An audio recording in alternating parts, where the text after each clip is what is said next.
This is Chatter. I'm Shane Harris. This week, historian Tim Naftali on misremembering Watergate and January 6th. Richard Nixon never apologized for his abuse of power. Never. What he apologized for was dragging everybody through his mismanagement of a criminal conspiracy. Our political culture will permit a president to completely stonewall an impeachment. Richard Nixon didn't think that was possible. Donald Trump tested the theory, and it turned out to be true. What Watergate showed was how fragile our institutions are, and that an even smarter, more malicious president could have wreaked havoc.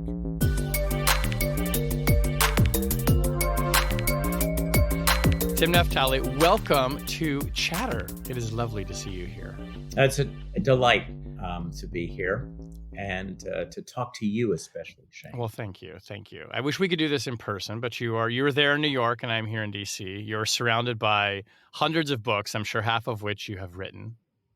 Now, the question is, how many of them have I read? You don't have to say that. They have many colorful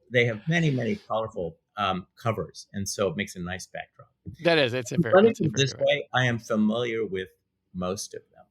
Okay, well, that's good. That's a start for most people. I am ashamed to admit how many books in my bookshelf I have not read, but I am trying to remedy that slowly as time goes on. I, of course, have read your wonderful books and all the things that you write, and you write all over the place. Where are you mostly writing these days? We're going to talk about your great piece in The Atlantic, but where do you hang your hat as a writer these days if you had to think of a place? I wouldn't think of it in that way. Okay.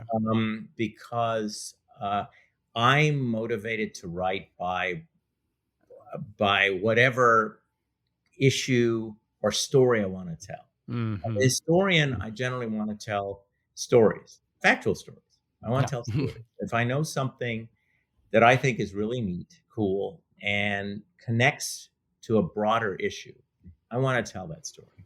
Right. And one of the cool things about being a historian, with a lot of curiosity, is that you store up stories, and they're not completed, but you've got them in the mental database. Mm-hmm. And then either you come across some more data that completes the story, or something's happening around you, and it is absolutely clear that those 3 or 4 pieces of a mosaic matter now, and then you fit them into some broader pattern. And then there are issues that we all have as citizens, that you just see something and you want to write about it. So I've never quite understood this term, but it means a lot to many people. So I'll use the word wheelhouse. Mm-hmm. I've never been a mechanic in my life. I'm not the kind of person who can actually fix anything. But I guess my wheelhouses would include presidential histories and presidential history and international relations history, especially the history of the secret world and the role that information and covert action has played in shaping the international system. But I also write about domestic matters. When you say presidential history, it's not just what the president and the first lady are doing in the White House. It has a lot to do with the nature of the Article II institution, the executive, and how it fits in with the other two. So I find myself writing about a lot of different things because I'm moved to do it. And I'm lucky, and I feel very blessed in this regard, that I've managed to create a career for myself where I do have the space to write about practically anything. And it doesn't mean I always have an audience for it, but I feel good and complete when I do at least finish the idea that I wanted to share. And you've always struck me, we've known each other since, I think we must have met in 2004, 2005. Yeah. Well, we can talk about that in a second, because we were introduced by John Poindexter, I think is how the story goes. Yes. But you've always struck me as a historian who also brings a journalist's sense of kind of immediacy and trying to marshaling history to make the present relevant and to explain why things maybe are unfolding the way they are. I mean, you have a really good sense of timing, and have always enjoyed writing as well in the moment, as well as writing retrospectively. Well, I, I have a low boredom threshold, and um, um, there's the Isaiah Berlin wrote about hedgehogs and foxes, and Mm-hmm. some scholars focus on one thing, and that's what they do, and other scholars are just around. They're all over the map, and they are. I'm that scholar. I would to me, with few exceptions, deep dive equals boredom. And Mm-hmm. so I am comfortable moving from topic to topic as the world around me changes. And um, one of the things that I learned in graduate school was that you always have to be careful about um, nominating parallels for where we are today, saying this is just like X, because actually it's never just like X. Mm-hmm. First of all, the players are usually different because X usually happened about a generation ago. And the circumstances around it have changed. And I suspect we'll be talking about, January 6th versus Watergate, for example. Yeah. But it's pedantic and therefore boring to say it's completely different and we can learn nothing from it. So there's got to be a middle road where something that happened 30 years ago involving different players, but similar concerns, questions, consequences, shed some light on today. And usually it's by comparison. So it doesn't give you a roadmap for what to do, but it gives you a sense of the road. And I love doing that. I think that is a way where my training and my curiosity can be useful to people making big decisions or even small decisions today. So relevant, because I know a lot of my colleagues get really nervous when you say relevant, because it means, well, basic research has no point unless it can be applied. I think it is absolutely inevitable that the basic research you do on the past will have some applications today. If we're talking about the same country, I mean, if you're doing basic research about Rome, okay, I think it could be a bit of a stretch. But if you're doing another era in American history, you will find points of intersection, and at the very least, you'll give people a context to understand how the heck we got to where we are now. Right. And we'll get to, we'll talk about Watergate shortly here too, because it's the 50th anniversary of the Watergate break-in. But first, just to back up even a little bit, just talk a little bit about where you grew up and what drew you to history, or even what drew you to writing and telling stories. Well, I grew up in Montreal, and I was politicized in the language debates of the, I mean, I was a kid, but in the 1970s. Although I will say that my family did watch the Senate Watergate hearings. So as a kid, I watched Ehrlichman and Haldeman and had no idea that later part of my life would be shaped by the misdeeds of those gentlemen. But really the principal political events of my childhood had to do with language, and I was part of an English-speaking minority in the province of Quebec. I went and learned French, but those issues, which seem very far away and probably rather small to some of your listeners, or maybe all of them, those taught me a lot about power and community and top-down change. Mm-hmm. And left me with a skepticism about powerful governments. I saw in Quebec a government come to power with an ideology that sought to engage in a laboratory experiment, forcing social change on people. And I was extremely young at the time, and so I was able to react pretty well because I could learn a second language, reasonably easily. Yeah, it's easier when you're a kid. But I was looking at people my parents' age and older, and to have a government force them to speak a different language taught me a lot about how ideologues can ruin communities. So it's funny. I mean, the Cold War was a very ideological time, but where I learned about I developed a skepticism about top-down change was actually viewing what the Parti Québécois did in Quebec, and I became, in high school, an advocate for free speech, and for finding a way not to force people to change, but to find a sort of a middle road. So you'd have room for obviously both languages, but also in the province of Quebec, the English minority would not lose all of its language rights. And that made me very interested in a career in government in Canada, defending free speech. And what we Americans, I'm an American citizen now, would call First Amendment rights. So as a kid, I had a tangible understanding. Now, it's not what people my age in the United States would have experienced, although there were all kinds of phenomenally important, very influential social changes going on in the United States.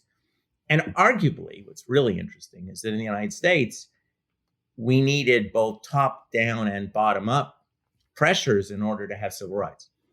But what I witnessed in Canada or Quebec was what can happen when top-down change is not only sort of blind to the needs of those that are going to be affected, but actually willfully contemptuous of them. So I learned a lot about politics, and I developed an understanding of federal systems growing up in Quebec. And that's sort of my interest in politics, early interest. My interest in history come from the fact that that my family experienced the Holocaust, and my father was born in Bucharest, Romania, in 1936. He survived a pogrom in his neighborhood. His uncle died in Auschwitz. Two of his cousins died in Auschwitz.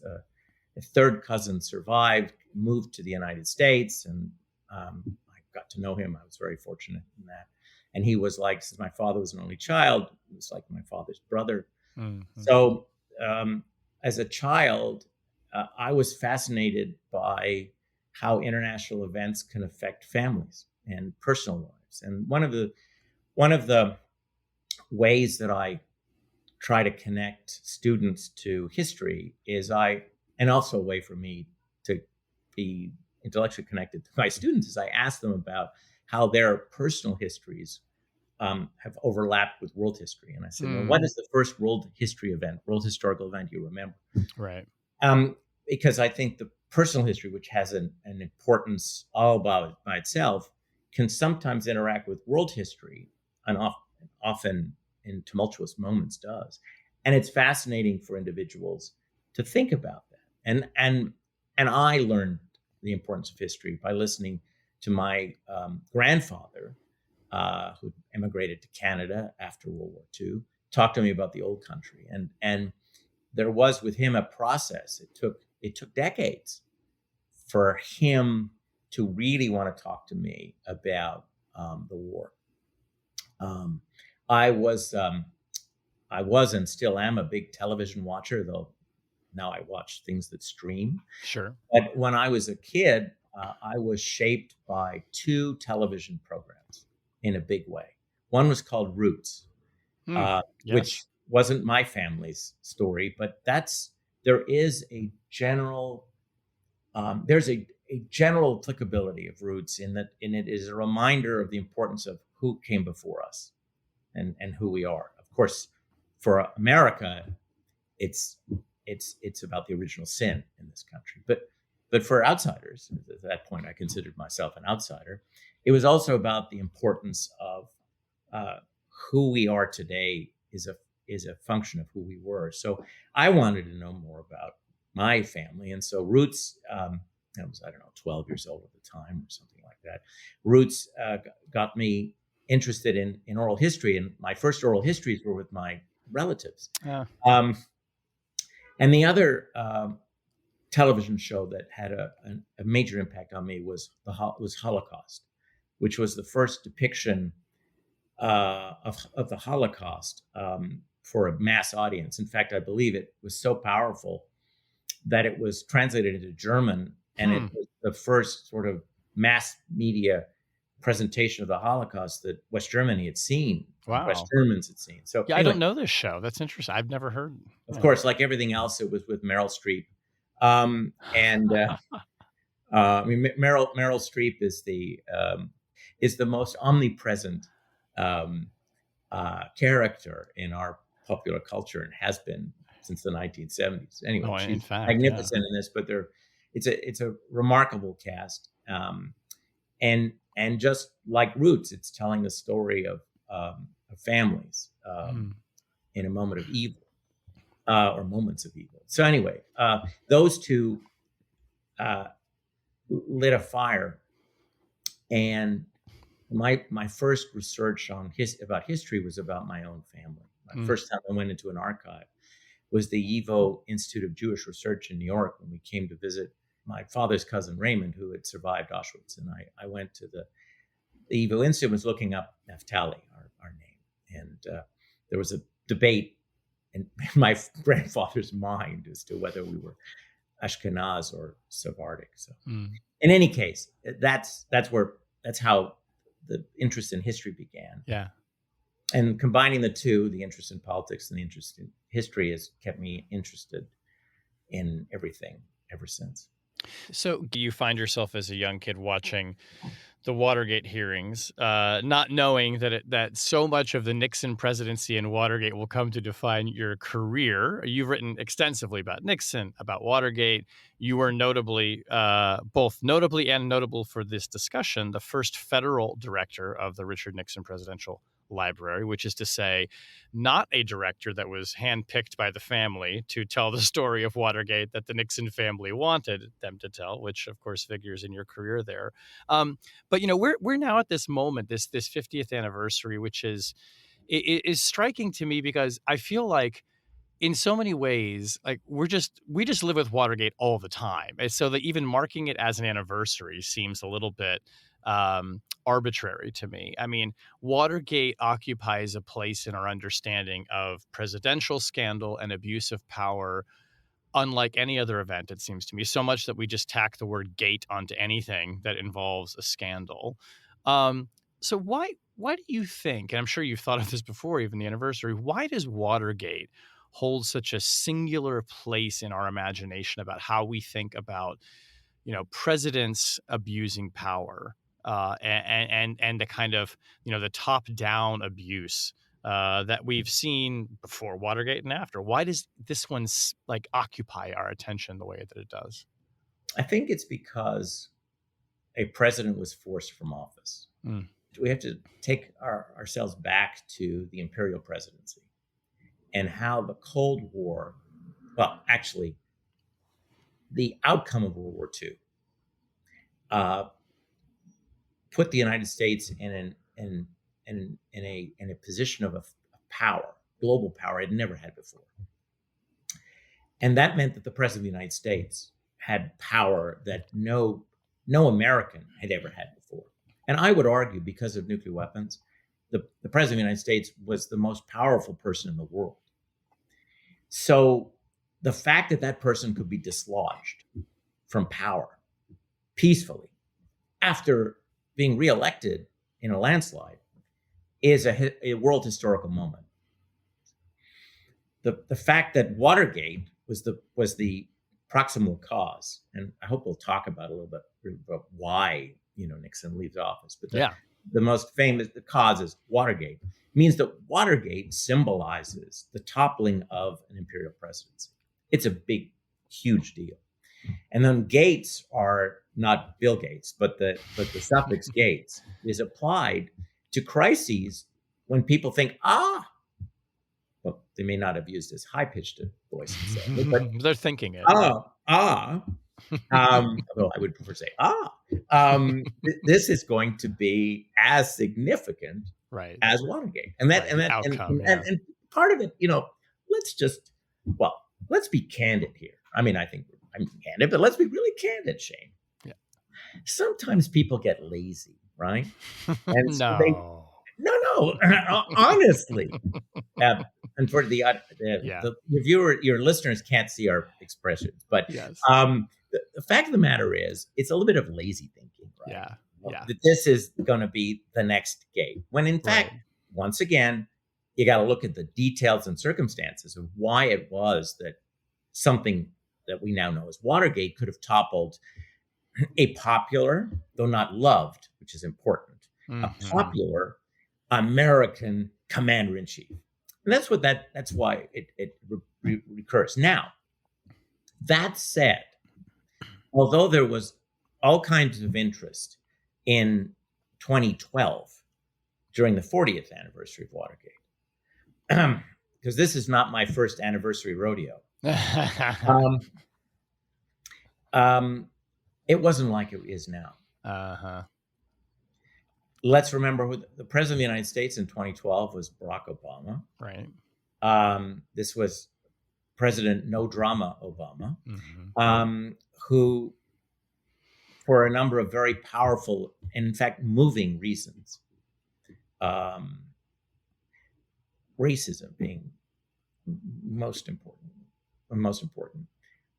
Not only was he going to be, completely honest, which appears to be his personality, but he knew he had to run an absolutely squeaky clean administration, because there were people who hated him anyway, because of the color of his skin. And so you have the Obama administration, which is scandal-free. You can talk about, two political, moments of great tension, whether Benghazi and the ATF business about guns. But really, we're not talking about, there's no corruption in this administration. Okay, so 2012, we're not surrounded by recollections of a corrupt Oval Office. Well, what I'm getting to is we've just survived a constitutional heart attack. Okay, now unfortunately we put in a stent, but we probably need quadruple bypass. Yes, multiple bypass. We're not apparently our surgeons or our cardiologists are incapable of that. All right, but we got a stent in, and sorry for perhaps inappropriate. It's a good metaphor. But the point is, we just, so of course, Watergate, it seems like current events to us. Right. So that's why this anniversary, it's not because of the 5-0. It's what we're experiencing around us. Yeah. And time and again in the last, and since President Trump, former President Trump, fired James Comey, director of the FBI, we have been asking ourselves, is this Watergate? Yeah. Is this the gate? Saturday Night Massacre? Is this the moment? And believe me, I participated in, I was being asked these questions. And so time and again, our political class, and our, and fellow members of the media, and we're asking them, hey, oh my God. And then they would go, and what playbook do I use to try to figure this out? Right. So I think it's in our consciousness in a way that it wasn't for the 40th anniversary, let alone the 30th anniversary. I think when I think back on Watergate too, and I'm not by any means like you are an historian of it. I mean, I only know what I've read and what I've kind of thought about, and inevitably been comparing to current events. One of the things that strikes me about it is that we tend to remember Watergate. It seems to me as this one event of the break-in at the Democratic National Committee headquarters in the Watergate building. And there were all of these other scandals attaching to Nixon, some of them flowing from that, some of them not, that in some ways were even more scandalous. I mean, the breaking into Daniel Ellsberg's psychiatrist's office, political campaign shenanigans, donations. But we kind of like all just like when we step back, but we think of it as the break-in, as like there's the break-in and then Nixon is forced from office. But it's really more complicated than that, isn't it? It's more complicated, and I would argue it's also a lot simpler to understand, Mm. because in many ways, the Watergate break-in is the whole story is so convoluted. Yeah, it really But is. let's just get down to the essentials here.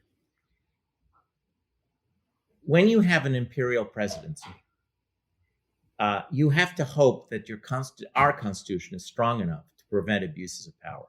Mm-hmm. Historically, human beings have not done well when they've been too powerful, and we're quite lucky that in the Cold War we didn't have that many, by the way, examples of abusive presidential behavior. Nixon abused his power for cynical reasons and sought vengeance against his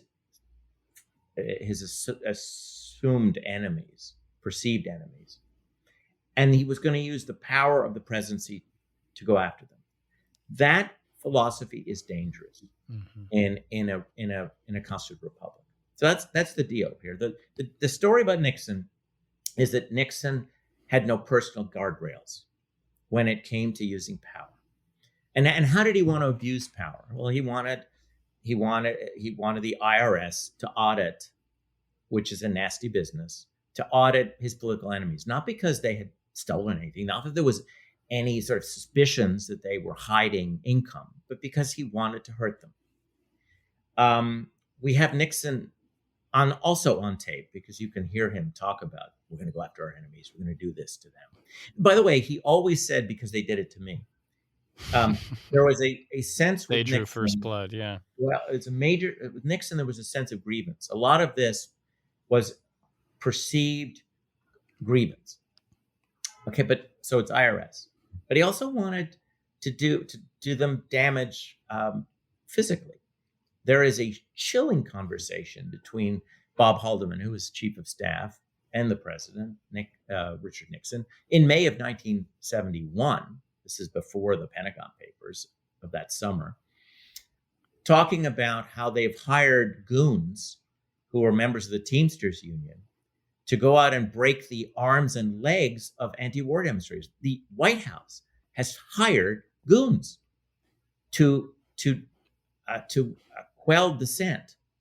Now, we were talking about the First Amendment before. So here we have the First Amendment being attacked by a president of the United States and being physically attacked, and the president just enjoying it. So that is the mindset of this man. Now, there are things he did, because this is the climate he creates. There are things he did, and there are a lot of things that he didn't get done because the people around him stopped him. And one of the parallels I drew in the first months of the Trump era, having listened to Trump in the campaign and having a deja vu of that, oh my God, this is a man without guardrails again in the Oval Office, was the question of, to what extent will the people around Trump contain him the way that Nixon's people contained him? And Nixon's people tried to contain him. The problem was that Nixon's people were also flawed. So his chief of staff was a vicious anti-Semite. So when Nixon would rant about Jews, there were no guardrails there. Right. When the president of the United States says, "I want a list of every Jew," and that's the term he used, every Jew in the federal government, and I want a non-Jew on top because you can't trust these people. Haldeman said, "I agree with you." Right. Good idea, boss. We'll get right on that. You know, and they slow walked creating a list of every Jewish American in the federal government, and they didn't fire them. But the president would not be satisfied without a little bit of blood on the table. And so they put pressure on a group of Jewish Americans who were in the Bureau of Labor Statistics because they were producing unemployment statistics, which the president felt were phony in order to undermine his reelection bid. This is 1971. They didn't, because of civil service protections, they couldn't fire any of them, but they investigated them. And the Nixon Library has a really very painful group of documents. Painful because when you read them, you realize, oh my God, is this the United States or is this the 1930s? Because they're talking about ethnics, and that was their internal code for Jews, because they knew they couldn't write down Jews. Right. So they said, how many ethnics are there in this unit? And so it wasn't just the president, but a bunch of his junior staffers, including a fellow named Fred Malek, who were complicit in this horrible and illegal and unconstitutional effort to make things difficult for Jews in the federal government, and that's Nixon. So, but none of that was public. Yeah. Public Congress, they didn't know any of this. Yeah. And why did they know something? Because fortunately for us, and this is and I'll discuss what I mean by fortunately, but you and I understand the world of the national security state, if you will. Right. Nixon had gone even too far for the established intelligence and law enforcement community. He had seen the role the FBI had played in political espionage earlier in the 50s, and he assumed what they were doing in the 60s. And when he comes to power, J. Edgar Hoover doesn't want to do that anymore. He's still, the FBI is still running some, I don't know if they're formally illegal, but certainly unconstitutional, investigations of dissenters in this country. But J. Edgar Hoover doesn't want to play the games. He doesn't want to do the black bag jobs, in other words, breaking and entering, that the FBI used to do, and the wiretapping. They don't want to do that either. Right. And then the CIA, which used to run operations, we know this from investigations done after Watergate, they used to run their own operations on U.S. soil against American journalists to find leakers. There's Operation Mockingbird, for example. And then 1963, John F. Kennedy, about whom I'm writing currently, John F. Kennedy had the CIA wiretap 2 journalists because of some leaks that or apparent leaks that appeared in the press. It's amazing. So the CIA doesn't have the right to do this No. under the National Security Act. So these were illegal, but they were permitted by the president because at that time, if the president used the term national security, they could, in a sense, overcome the Constitution. Your constitutional rights as an American could actually be superseded, believe it or not, in that era by a president who was waving the flag of national security. So that was the world that Nixon grew up in. Now, what he did was he took it to a level that John F. Kennedy didn't take it. Again, not that John F. Kennedy was blameless, but what Nixon did was he doubled down. And that's extremely dangerous. Right. Now, fortunately for the country, the FBI and the CIA, they would only go so far for him.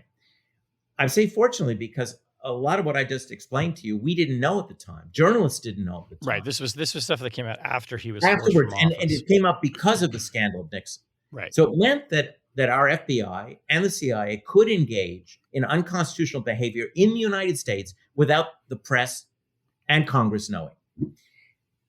But because they were good at it, and quote unquote, in other words, they were professional. I'm not saying this is good for the country. It's not at all good for the country. It's not at all good for the Constitution, but they were professional. Nixon, however, wanted to go further than that. And so he set up, or had set up, these unorthodox intelligence organizations in the White House, hiring retirees. And it's those groups that got him into trouble. If it weren't for those groups, we might never have heard about the abuses of power that I've just discussed. Yeah, that's the plumbers, right? These are the people who become the ones who do the break-in. They started as the plumbers, and then they become the creep. They come the committee to re-elects espionage group. One of the great unfortunate acronyms in presidential history, the committee to re-elect the president. So let's go into it. Let's do a little bit of, let's go into the weeds for a moment. Yeah. But I think it matters. One of the ways that intelligence services protect secrets and operations is by compartmentalizing information and knowledge. They also try to avoid individuals being involved in too many operations, because if that individual becomes insecure, starts working for a foreign government, for example, you're not just revealing what he or she knows, but about a current operation, but the ones that they worked on before. What the Nixon White House did was that they connected two conspiracies. They connected the plumbers. These are the people that tried to find dirt on Daniel Ellsberg. They're the ones who broke into Daniel Ellsberg. He's the whistleblower who released the Pentagon Papers in 1971. They broke into his psychiatrist's office because the CIA, they went to the CIA first. They wanted the CIA to come up with a psychological profile of Ellsberg that they could leak to the press, because they wanted to undermine him. He was lionized in the press, I think for good reason, as a whistleblower. So they wanted to destroy him. And the CIA said, they did something for him, for the White House. He said, we're not really supposed to do this on American citizens, but here it is. And it wasn't what they wanted. They wanted dirt on his sexual life and what have you. Okay. Right. So you have the plumbers, and they are, fortunately for the world, they're the gang that can't shoot straight. They are not professional. They screw up the break-in. They left the door. I interviewed one of the members of the team for the Nixon Library. They had gone in that era. UPS didn't exist, but they had gone in as a delivery service and had delivered a package to the psychiatrist. Mm-hmm.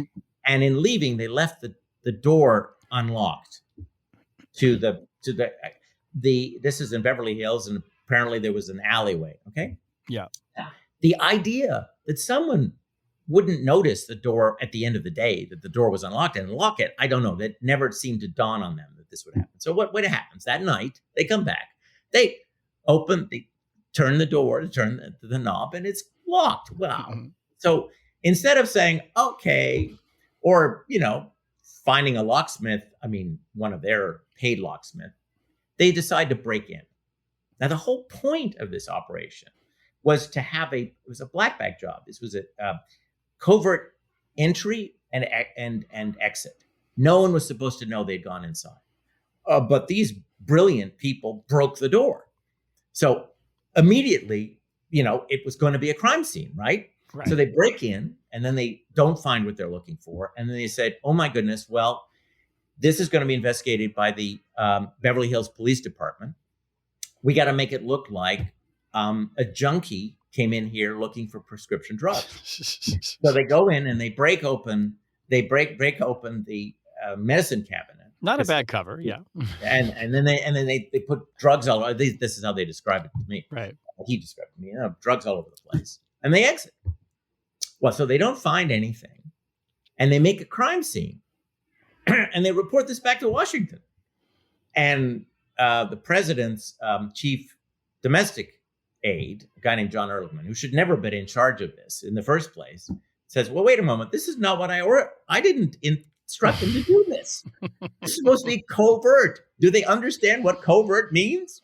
So we have Nixon talking to Ehrlichman a few days later, and Nixon knows that there's a covert operation against a U.S. citizen. But like most of the time in the Cold War, the imperial president doesn't want to know the details. They want to be able to deny it. It's called plausible deniability. So you have all the, because Nixon is getting an update from Ehrlichman, and you have Ehrlichman saying to him, we had this covert operation out in Beverly Hills, but you don't want to know about it, or out in Los Angeles, but you don't want to know about it. And the president says, fine. But then Ehrlichman goes on to talk about the campaign to discredit Ellsberg. It is very clear that in the president's mind, he is connecting this covert operation in Los Angeles to Ellsberg. So we know the president knew that his people were engaging in criminal activity. It wasn't the case of zealous lieutenants going beyond their mandate. The president was the puppeteer in the back. Right. Anyway, when the president puts pressure on his team to get better intelligence on his opponents in the 72 election, Ehrlichman, actually not involved in the conversation, but Haldeman, the chief of staff, and John Mitchell, who is going to become the chief of the re-election campaign chairman, at the point he's the attorney general. Haldeman and Mitchell sit down in 1971 and say, well, who's going to run this? And they decide to choose the same guy who ran the break-in in Beverly Hills, G. Gordon Liddy. So at that point, they connect the screw-ups of 71 with the future screw-ups of 1972. Mm-hmm. That's why you've got to be careful about talking about inevitability in history, but it became highly likely that something was going to happen that was going to reveal all of this bad stuff, because they reused the same conspiracy against first Muskie and then McGovern that they'd used against Ellsberg. Mm-hmm. And so this gang that couldn't shoot straight goes from, basically ruining a psychiatrist's office in Beverly Hills to running an unsuccessful break-in at the Watergate. It's pretty much the same people. And why this is happening is because Richard Nixon wants to do something that the national security state doesn't want to do. But Nixon's desire for intelligence is insatiable. So let's talk about some of the ways that the story of both the story of Watergate, but also the story of Nixon gets captured in the popular imagination, which is largely through film. I mean, I can't think of another president or another sort of period of presidential history that's been the subject of so much fascination and films in Hollywood, at least not recent ones. All the President's Men is sort of the big one that comes to mind, and also sort of shapes how we think about Watergate and the undoing of the Nixon presidency as something that was forced by two dogged investigative reporters and a newspaper that wouldn't back down. Even if that's a huge part of it, but that is one part of the story. It is not the story of Watergate. But just talk a little bit about that film and sort of, how much influence it still has over how people understand what happened in that era. Well, that film launched 1,000 wonderful investigative ships. Mm-hmm. It created a sense of empowerment for the Fifth Estate, for the press, for the media in this country, and it is a story of two dogged reporters, of Woodward and Bernstein. It also gave us some cultural tropes. The most famous is actually fictitious, which is follow the money. That was never said. That was never said. It was actually really what the most important investigation involved, following the money that the burglars had, which took you back to the committee to re-elect the president. But it gave you the sense that and a powerful sense that you could overcome corruption.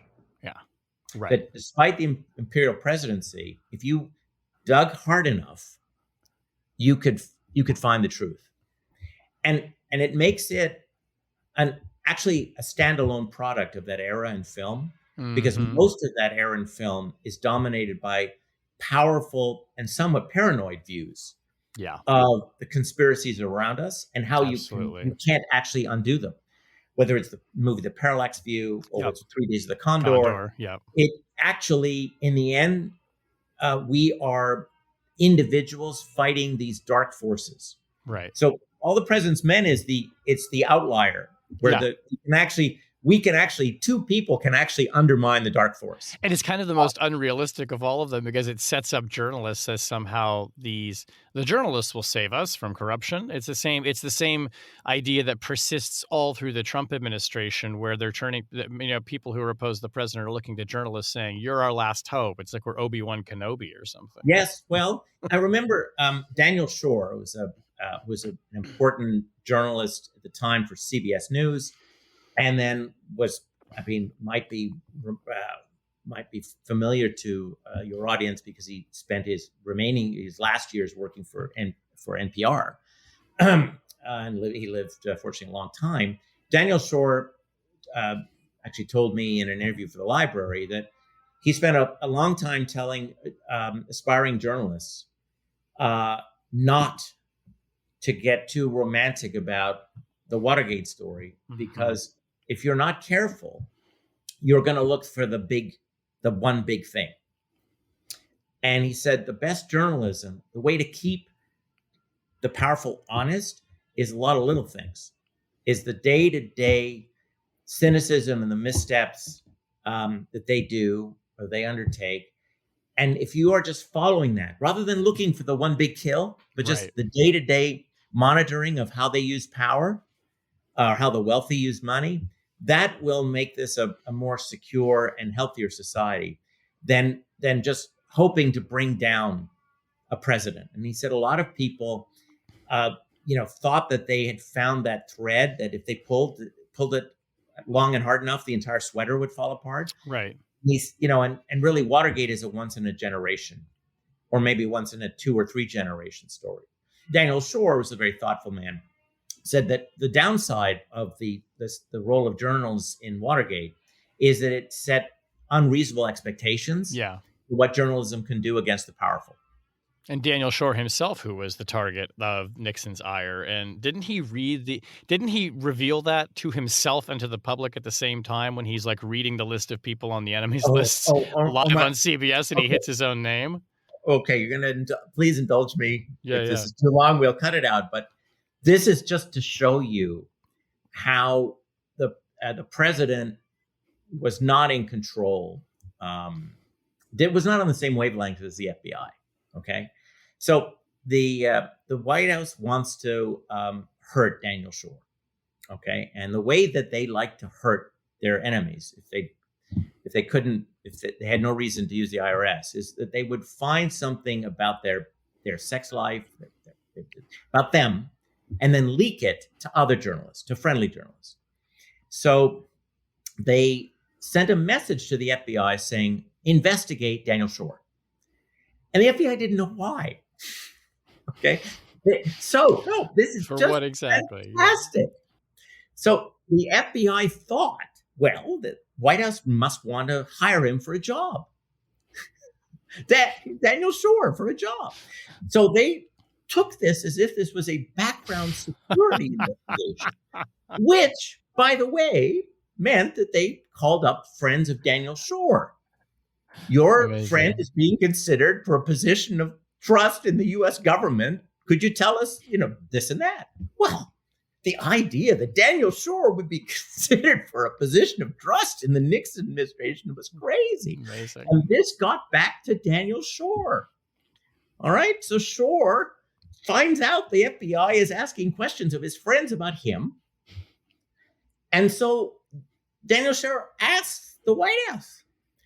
So the White House then, and it was somebody named Pat Buchanan, decides, well, I guess what we're going to say is that we were considering him for a job, because they had to cover up the fact.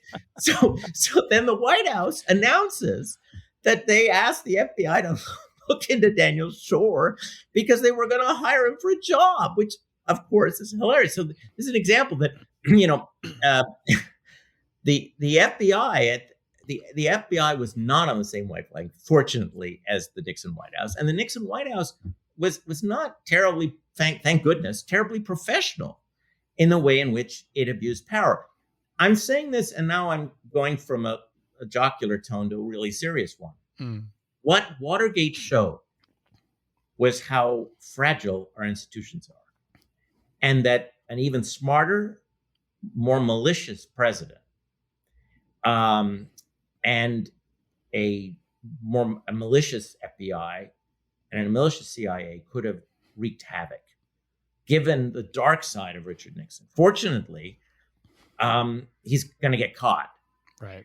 But what if we had a president who was even more Machiavellian than Nixon, even smarter than Nixon, and was surrounded by aides who were better at these games than all that president's men?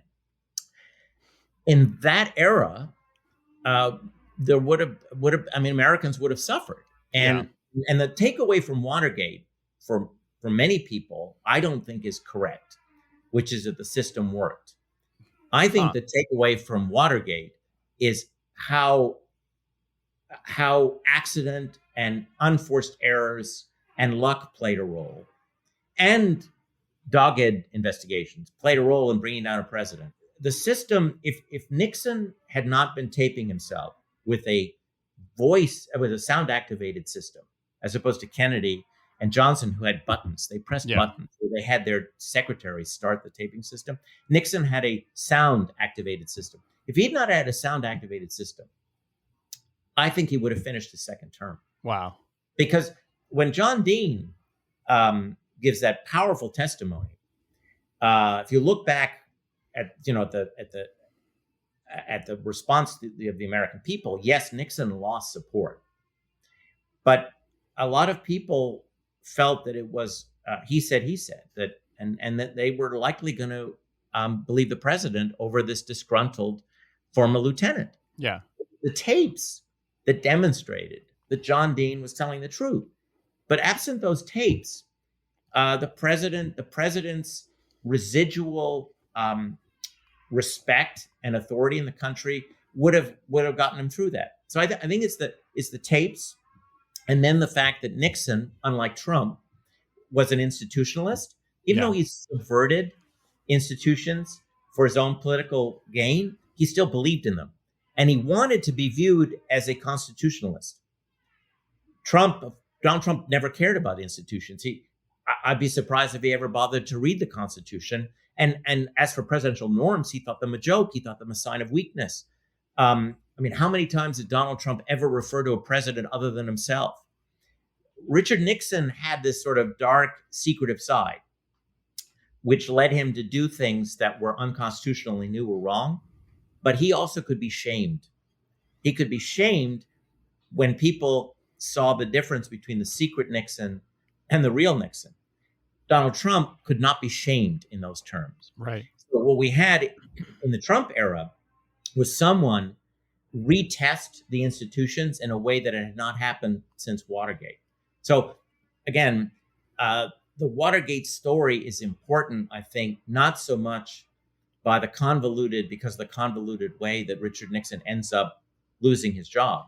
It's by the extent to which the institutions were really not up to the task of removing a president unless the president made unforced errors.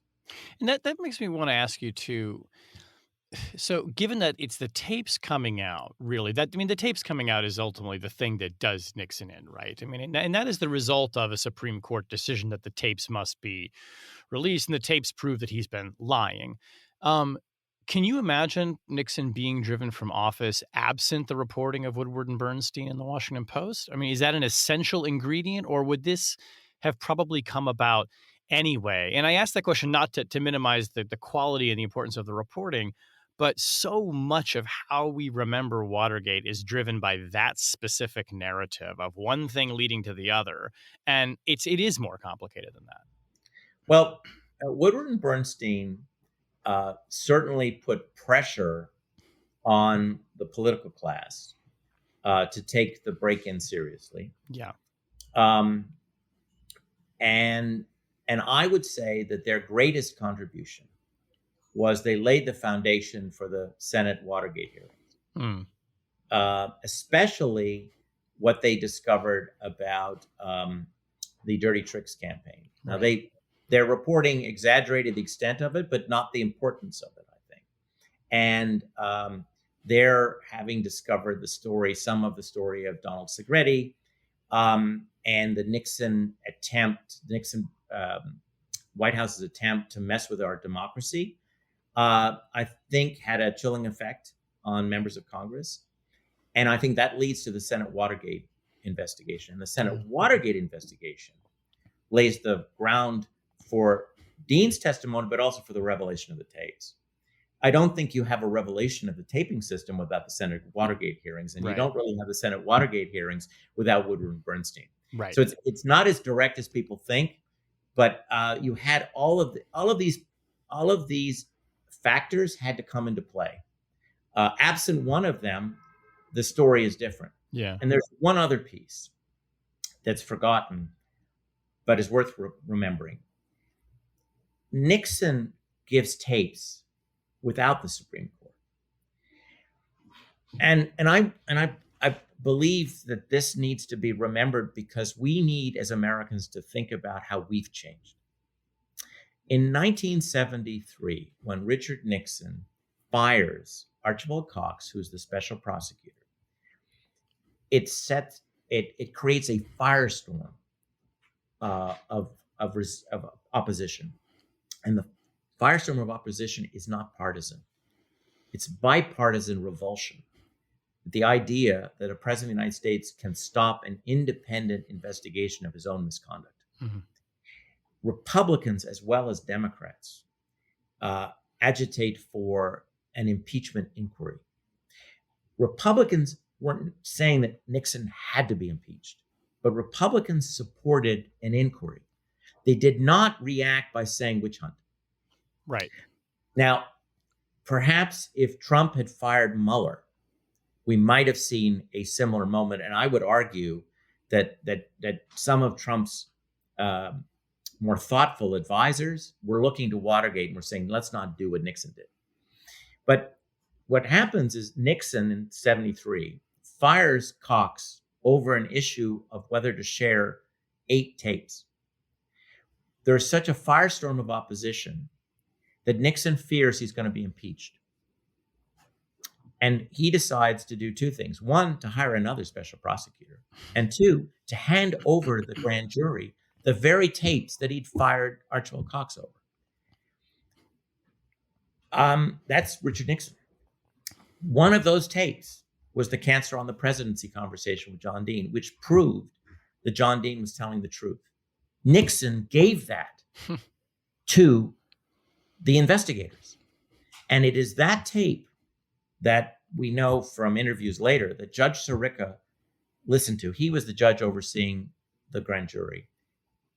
Listening to that tape, he concluded Nixon was guilty of conspiracy and would have to leave office.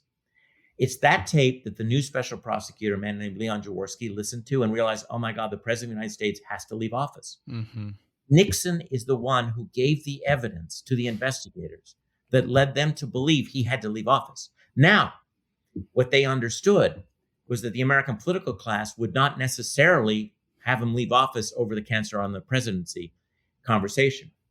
But it's that conversation that is handed over to the House Judiciary Committee. And it's the conversations in that packet of conversations, plus what Nixon would reveal himself in early 1974, that lays the foundation for the House Judiciary Committee's decision to impeach Nixon with bipartisan majorities. This happens before the Supreme Court tapes are released. The tapes that the Supreme Court demands Nixon release, they're not out before the impeachment votes. So Nixon is impeached on material he gives to the investigators. Now, in Trump world, they decide, I think the president decided, to give nothing. And they tested the proposition that you could survive an impeachment if you gave nothing, because Nixon gave them the noose. Right. And it turns out that our political culture will permit a president to completely stonewall an impeachment. Richard Nixon didn't think that was possible. Right. Donald Trump tested the theory, and it turned out to be true. So that's why I think that the Watergate period is very useful, unfortunately, for showing the weaknesses in our system. Nixon actually helped his own impeachment. And we just witnessed what happens when a president decides not to play ball. He comes out, well, he doesn't have to resign. And there are other movies, I think, too, that even, and it's such an important part of the Watergate story that so often gets obscured when we tell it largely as a story of, the Fourth Estate forcing someone from office. And we forget, too, the bipartisan will that was in play here. I mean, Elizabeth Drew, in her great book, Washington Journal, captures a lot of that and how it was bipartisan. But I think about movies like Oliver Stone's Nixon or Frost Nixon, or even The Final Days, which was this great TV movie with Lane Smith as Richard Nixon, which is really about Watergate, but from his perspective.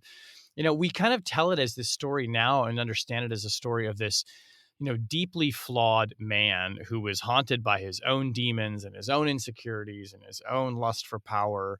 But ultimately, it does come through in some of these other tellings more subtly, just as you're saying it. This was somebody who did fundamentally, at the end of the day, believe in institutions, even as he was seeking to corrupt them, and did, that kind of that level of, I don't know if you want to call it healthy respect for them, which is something that clearly Donald Trump does not have, is kind of the ultimate guardrail in some ways that keeps the system from going completely over the cliff. I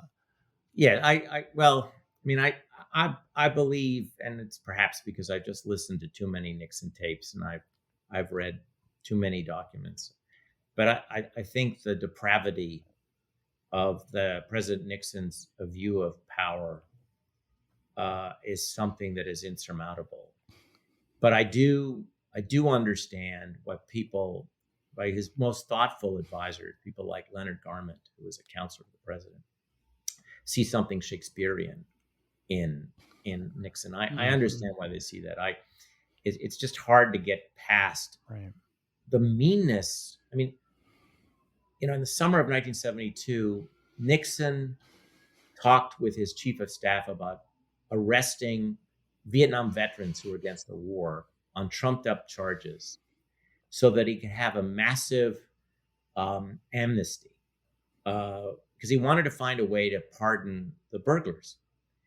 And he knew that if he pardoned the burglars, there'd be, political firestorm, political opposition. So he thought, well, you know what I'm going to do? I'm going to pardon people on both sides. Let's get a bunch of lefties, put them in jail, and then we'll pardon everybody. Arrest them so we can pardon them. The depravity, I mean, just think about that. And it's scary because the president has the power to do that. That he still has to work with the FBI, and the FBI has to be complicit in this. But the idea that the president came up with this idea, this was not some bad idea that somebody said to him, and then the president was being sort of non-confrontational and said, yes, yes, yes, and then forgot about it. It was his idea.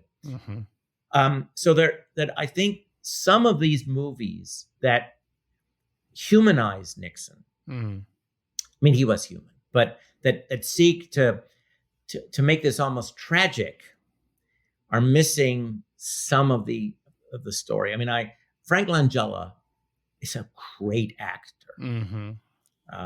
Whatever the other elements of his personality there might be, and when he's acting, there's a greatness, and he made a fascinating Nixon in Frost Nixon, in Frost Nixon, and I was actually there. I watched the premiere of Frost Nixon with Nixon's nephew, and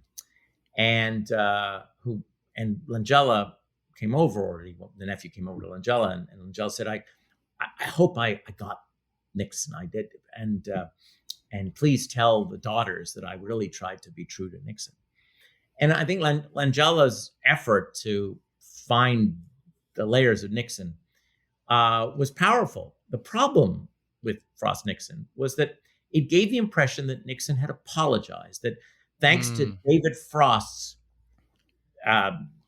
efforts, Nixon the crusading apologized. journalist again. Yeah. Well, I interviewed Frost for the Nixon Library, who told me about the factual errors in this, and the fact of the matter is that this was a romantic view of how this happened, and Richard Nixon never apologized for his abuses of power. Never. What he apologized for was mishandling the political management of the break-in, right, and the arrests. And that's what he apologized for, dragging everybody through his mismanagement of a criminal conspiracy. He did not apologize for the criminal conspiracy. Right. And he didn't apologize for the abuse of power that preceded the conspiracy. One of the consequences of the pardon, of Gerald Ford's pardon, was, I believe, the American people never got to see a list of all of Nixon's crimes. Yeah. And although the impeachment committee did a heck of a job, I mean, it was a bipartisan committee. By the way, the staff was bipartisan. They didn't have a majority staff and a minority staff. Hillary Rodham was part of a bipartisan staff that included Republican William Weld, later governor of the state of, or the Commonwealth of Massachusetts. But though they did great work, and minds were changed on that committee, and Southern Democrats who normally would have voted with Nixon, and some Republicans, moderate Republicans, and in one case, one conservative Republican, they voted against Nixon. And that's because of the spade work they did. That they laid the foundation for seeing the pattern of corruption. But I don't know if the public really ever saw in one place the pattern of corruption. And they would have if Nixon had been indicted as a former president. And so I've always felt, I've shared the view of some, that the timing of the pardon was unfortunate for the country. Yeah. That if Nixon had been indicted and the public had seen the full range of how he had misused power, we might have been better protected against a future abusive president. But we'll never know. Can't really run that experiment in history. And Frost-Nixon, I think, missed the boat. Nixon, it would have been very good for our country if Nixon had actually discussed what he did wrong, the way some of his lieutenants did. Bud Krogh, who was a key manager of the plumbers, he didn't break into anything, but he managed the plumbers. He wrote a beautiful book called Integrity. It's a very short but beautiful book about where he talks about what he did wrong, and how he violated his oath to the Constitution, and how he undermined our country, and why he did it and why he was wrong. Nixon never did that. It would have been liberating for this country for an imperial president to have so admitted his misdeeds. And he didn't. And I'm afraid Frost-Nixon romanticizes something that didn't happen. So do we misremember Watergate? Well, if we remember it as a moment when the system worked, we're misremembering it. Yeah. If we remember it only as a moment when the Fourth Estate, I said fifth before, I should fourth. When the Fourth Estate brought down a criminal president, we're misremembering it. Fourth Estate is very important to the sequence of events, but it didn't do it by itself. If we think this is a moment when Congress brings down a president, I think there is more truth to that. But we actually don't usually talk about the role of Congress. We talk about the Senate Watergate hearings, but we don't ask ourselves, wait a second, there were these hearings, but yet there was no impeachment process. Right. The leaders of the Democratic Party did not want an impeachment process against Nixon. There were Democrats who wanted to impeach Nixon. They were quite vocal about it. But in the summer of '73, despite the Senate Watergate hearings, the leaders, including Teddy Kennedy, they didn't want to impeach Nixon. He was a very popular president. it wasn't going to go anywhere, even though the Democrats controlled both houses of Congress. It was the Saturday Night Massacre that pushed everybody over the edge. So if we see this as the story of Congress bringing down a president, it's a little more complicated than that. Yeah. So I think the nuances in the story are important to understanding why our institutions are fragile. That's the takeaway I wish people would have, which is that we have a wonderful Constitution, but it was designed in an era when there weren't any political parties, when the president did not have allies in Congress that were devoted to him as the leader of a party as opposed to head of state.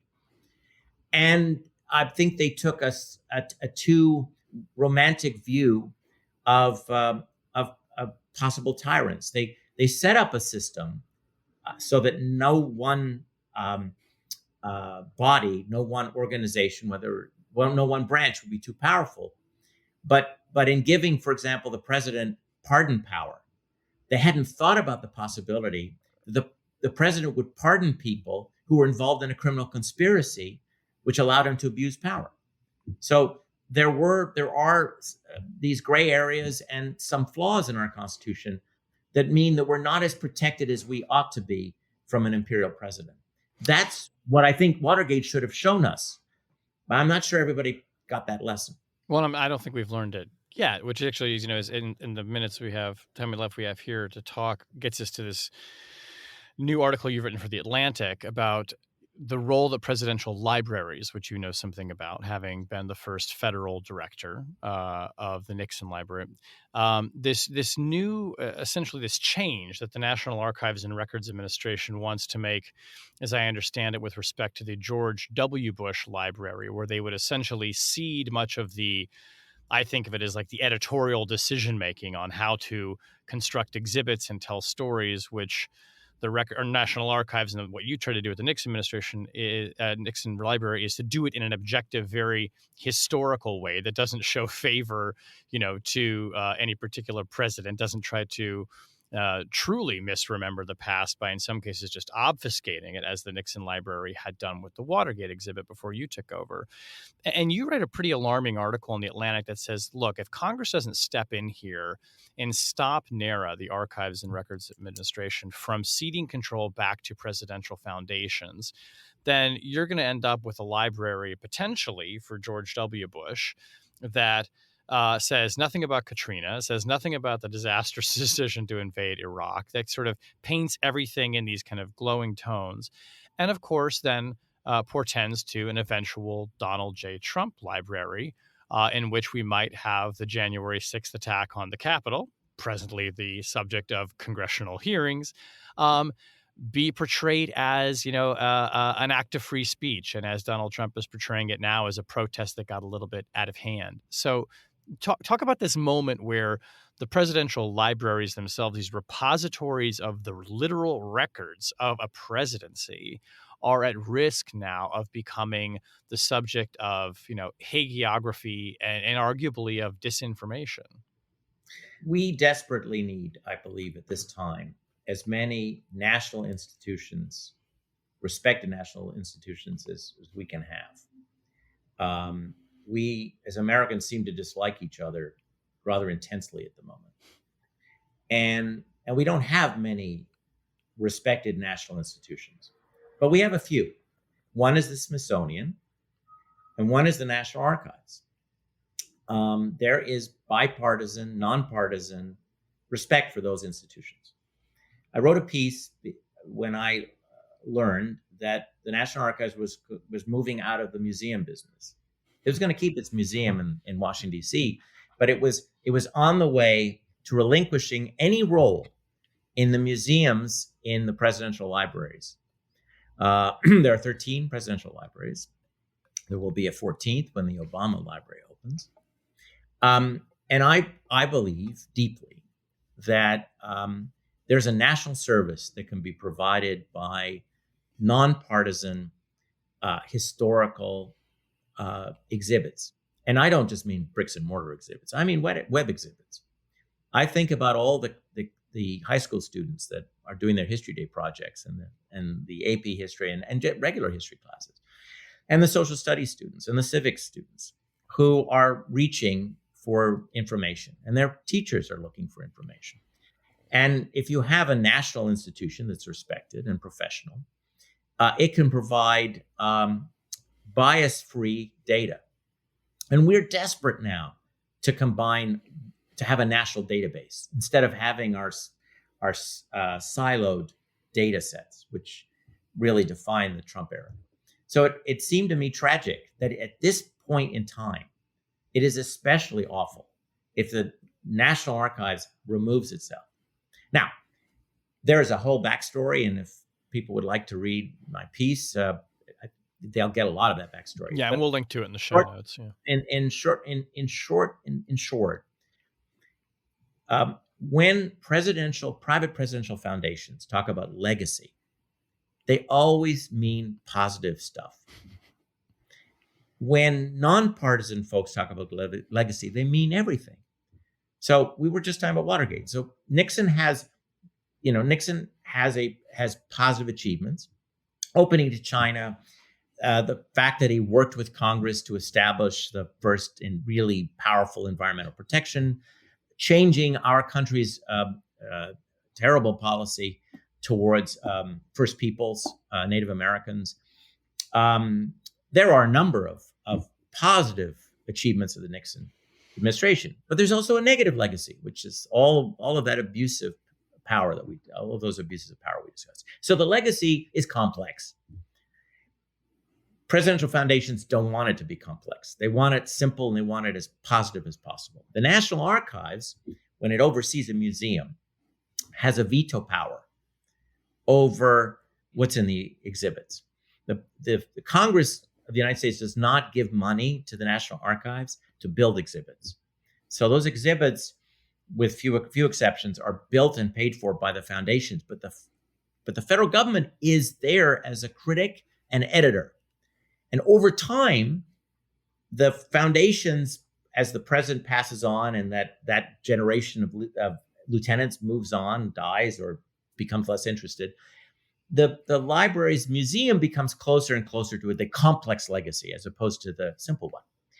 That process happens not because presidential families are all that keen to see it happen, but because you have the federal government consistently and professionals on the ground consistently pushing in that direction. But it means you have to expend energy. And it means you have to be willing to push back against powerful presidential families. Not everybody wants to do that. And I think the National Archives got tired of it. And I think they shouldn't be tired of it because that's part of their job. And they want to get out of it. Now, what is going to surprise some of your listeners is the person who really made this possible was Barack Obama. Barack Obama, for reasons best described by Barack Obama, decided he did not like the presidential library model. He did not want the National Archives to be critiquing his museum's exhibits, and he made his museum private. He said, we're not going to have a presidential library like the other libraries. We're going to have a private one in Chicago. We're going to leave all the documents and imagine the size of the electronic records for the Obama administration. They're going to be in Washington. By the way, this decision that President Obama or his foundation made was made late because the National Archives had already spent our money to move all that stuff to Chicago. It was already moved to Chicago when the president changed his mind. So there's been a lot of money wasted on this. But anyway, what President Obama did, and again, for his own reasons, was he laid the groundwork for the Trump Library and for the deal with the George W. Bush Library. By saying to the National Archives, you're playing no role whatsoever in the public history of my administration, he opened the door to removing that useful check on our more controversial presidencies. Yeah. And so the George W. Bush people saw what Obama did and said, me too. Let us lead, freedom. And they forced the National Archives, pressed them to do a terrible deal. And that when President Trump stops wanting to be president again, when he stops wanting to be the Grover Cleveland of the 21st century, his family's finally going to start thinking about legacy. Right. And then they're going to say, we want the Obama model. Right. We're gonna have we're gonna make January 6th out to be a popular rebellion against a corrupt Congress. And I just wrote a piece saying, stop. It's unfortunate that President Obama did what he did. We can't reverse that. But let's stop this. Let's not make this the future of the library system. And I'm still somewhat hopeful we can stop it. Do you think that in the hearings that we've seen so far around January 6th, that the story of what that day was really about is breaking through to people? I mean, it is a bipartisan event insofar as I guess Liz Cheney maybe is one of the few Republicans willing to, honestly and truthfully describe the events, is out there speaking as the co-chair of this committee. But do we have an opportunity here, the way we did with Watergate, to sort of to break through to people in an apolitical way and say, we need to talk openly and honestly about a president who abused his authorities? It's going to be very hard for me to talk about this without tearing up a little bit. Because I find it very hard to accept that the scenes of January 6th did not lead to national revulsion against Trump. Now, the first time I felt this was after Charlottesville. Right. And we started this conversation by my talking about how I got interested in history. And seeing those white boys with lanterns in a city, well, in any city in this country would make me sad, but I used to live in Charlottesville. I couldn't believe that this was America. Now, I'm not naive. I know the history of the KKK, but I also have sort of taken solace in Martin Luther King and Barack Obama's discussions about how our country, the arc of our history tends towards justice. And what happened in Charlottesville was a complete reversal. Right. January 6th should have led to what happened in 1973 when Nixon fired Cox. There should have been a moment of national revulsion and fear. And oh my God, what has our leader wrought? And it should have led to a consensus, a bipartisan consensus, as was the case in late 73 and 74, that this man needed to be investigated. And that consensus lasted 3 days, maybe 4 days. Right. Now, part of what happens in 73 is it happens outside of Washington. It's the American people are reacting. There was revulsion outside of Washington, but it was not as deep and as widespread, more importantly, as we needed as a country to be in a healthier state now. I don't know what has happened to us that January 6th didn't make us all sick to our stomach. Every American, every citizen of this country should have been so angry at that mob for messing with what generations of Americans have worked so hard to put together. Yeah. And one would be naive to say that there was a national revulsion. The fact that we need prime time television to break through something that, by the way, was covered on all the networks back in January 6th. It's covered live. Worries me. Breakthrough? Breakthrough what? Yeah. So I think we have a generational challenge that isn't just associated with Trump. Trump will come and go. But what's happened to us? One of the really bright lights of the Watergate story is that Americans changed their mind about a president. We all talk about how hard it is, and it is.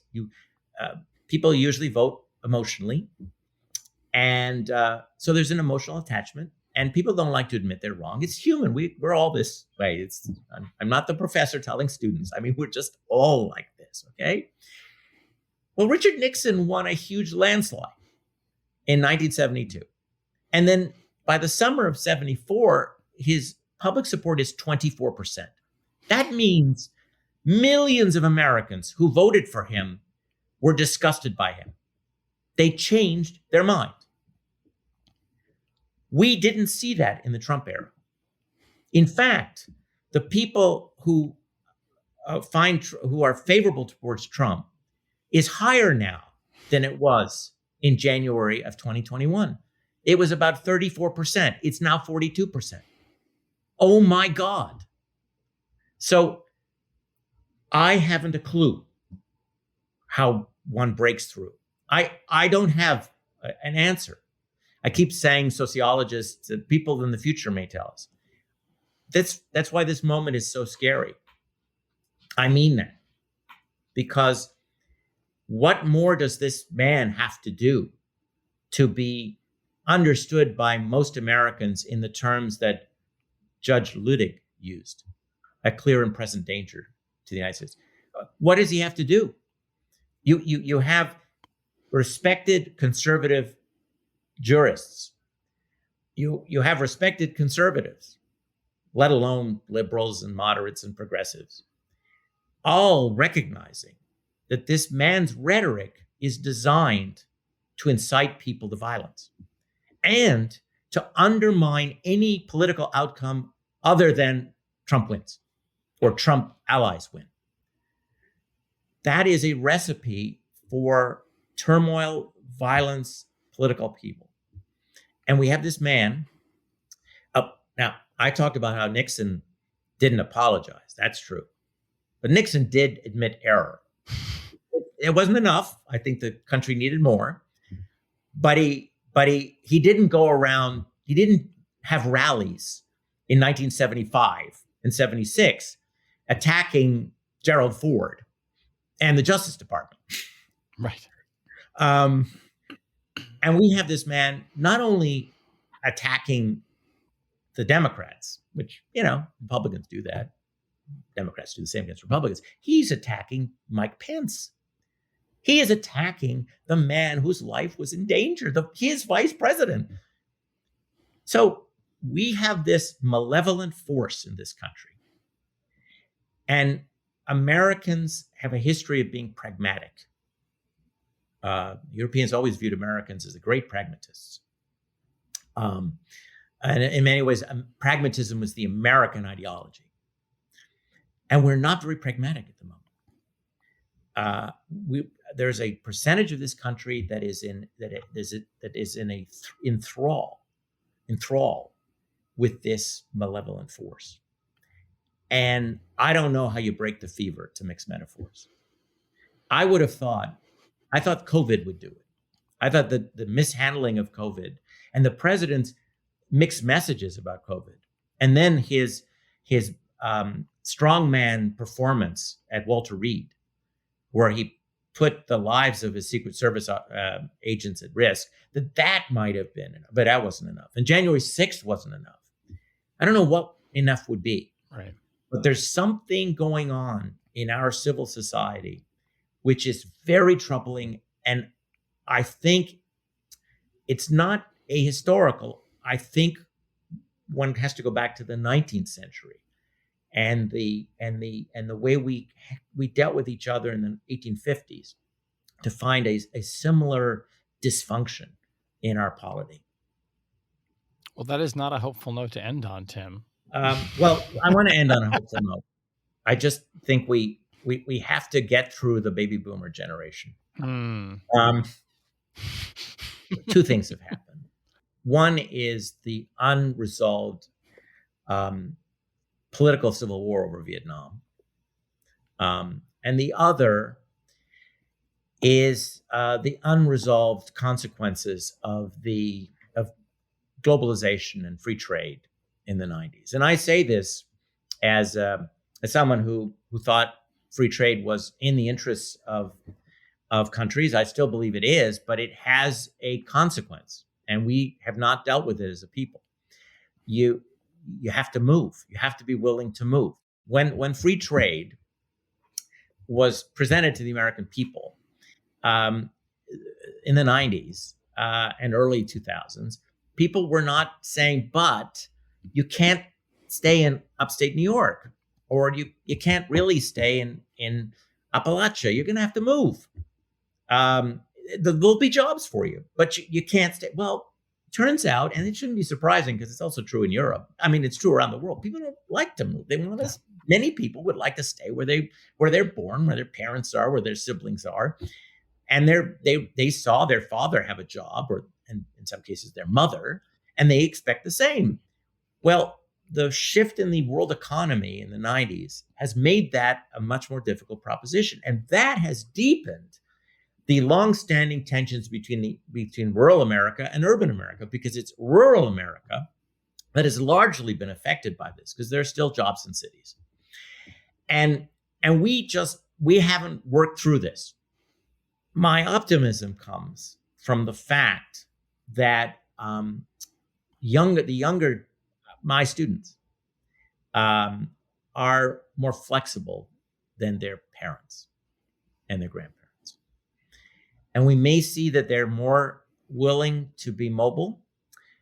And we may see that technology will allow them to do work without moving. As the Zoom era, the Zoomers learned in the pandemic, you don't have to move to do work. In fact, a lot of companies are now trying to figure out how much office work do we need to have? Right.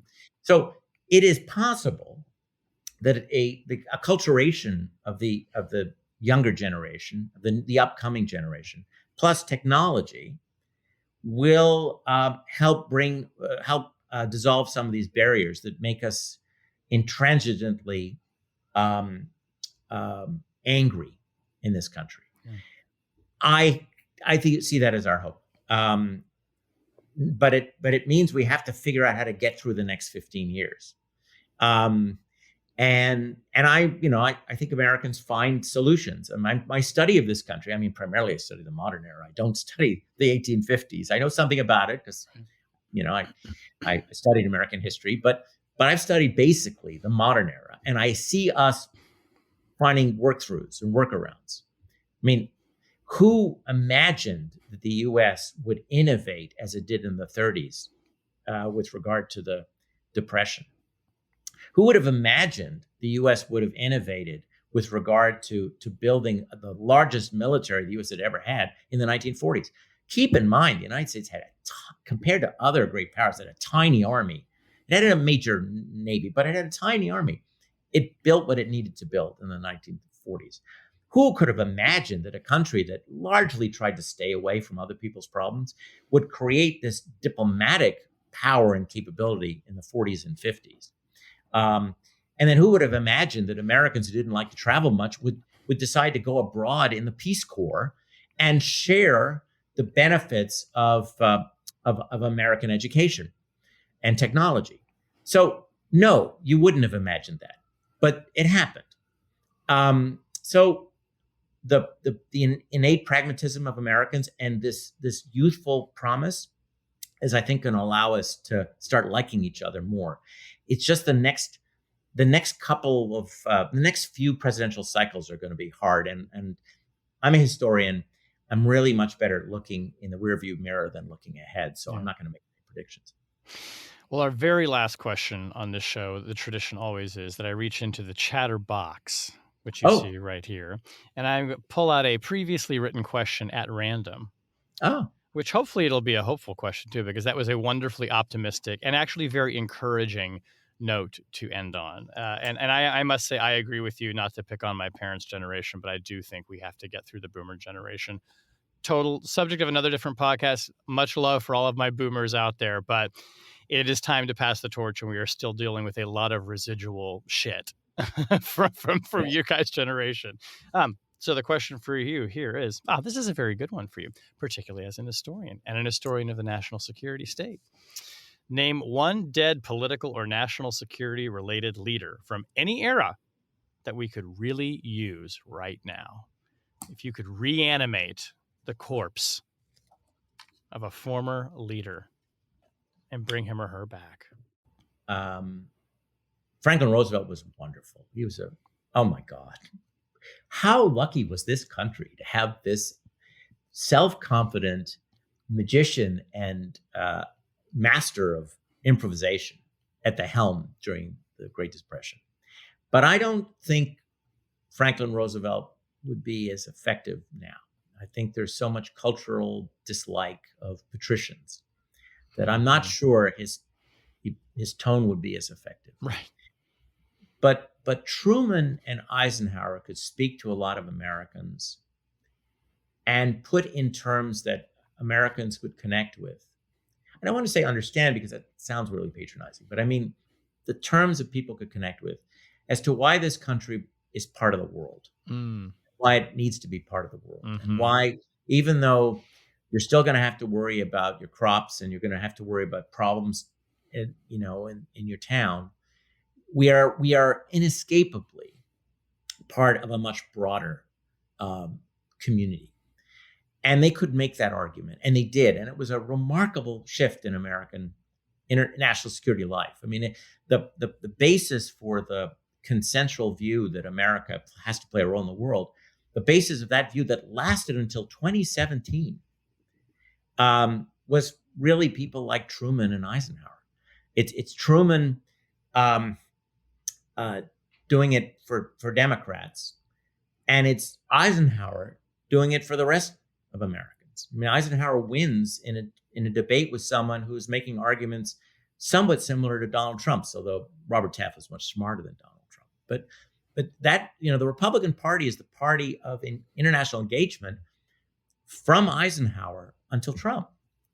So it would be nice if we could find spokespeople to get us who would be trusted, who would get us back to first principles. Because I think that though we can make a mess of the world, we are inescapably part of it. I really wish we had someone from that World War II generation who could talk to people about sacrifice and honor and responsibility. Me too. But I'm glad that we have you out there talking about those things and articulating them beautifully, as you always do, and candidly and honestly and compellingly. And thank you for doing it here with us. This has been a great conversation, and we're better for hearing it. I feel optimistic at the end of this. Shane, it was my pleasure. And though we love having martinis together, indeed, I want the listeners to know for sure that the optimism that we just talked about is not the product of a gin martini. Although I do look forward to our next one. I sure do too.